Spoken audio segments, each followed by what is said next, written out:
அரோரா நீங்கள் இருக்கீங்களா அப்படின்னு சொல்லிட்டு, சரி அப்போ இந்த பீஸை வந்து நம்ம அடிச்சிடலாம்னு சொல்லிட்டு எல்லாரும் வந்து பேச ஆரம்பிச்சிட்டாங்க. சபரி என்ன கேட்குறாங்கன்னா, அவளுக்கு வந்து எல்லா ஸ்ட்ராட்டஜியுமே தெரியும், ஆனால் வேணும்னே வந்து விளையாடாமல் இருக்கான் அப்படின்னு. கனியக்கா வந்து என்ன சொல்கிறாங்கன்னா, இப்போ வயல் கார்டு வந்த உடனே வந்து இவங்க எழுதினது வந்து எனக்கு வந்து மணி ஃபேம் தான் வேணும்னு சொல்லிட்டு எழுதியிருக்காங்க.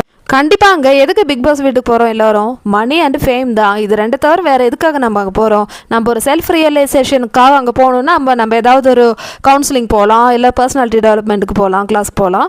ஸோ நம்ம பிக் பாஸ்க்கு போகணும், மக்கள் நம்மளை பார்க்கணுன்னா அது ஃபேம் அண்ட் மணி, இந்த ரெண்டு விஷயத்துக்காக மட்டும்தான் வந்து எல்லோரும் வந்து பிக் பாஸ் போவாங்க. ஸோ அது தப்பாக எனக்கு தெரியல. அரோரா அந்த மாதிரி வந்து எல்லாரும் சான்ஸ் கிடைக்கிற டைமில் நம்மளுக்கு எல்லாருக்குமே வந்து ஒரு பீஸ் இருக்குது, நம்ம குத்திக்கலாம்னு சொல்லிட்டு குத்துறாங்க. ஏன் இந்த குத்தல் வந்து நீங்கள் நாமினேஷன் டைமில் வந்து காமிக்கல? அதாவது ஒருத்தர் வந்து அரோரா பேர் சொன்னாங்களா, ஏன் சொல்லலை? அப்போ இந்த கருத்துலாம் வந்து உங்கள் மைண்டில் இருக்குது, இருந்தாலும் ஓப்பன் நாமினேஷனால் வந்து அவங்களால சொல்ல முடியல. ஏன் சொல்ல முடியல? அப்போ இவங்களும் சேஃபாக தானே விளையாடுறாங்க.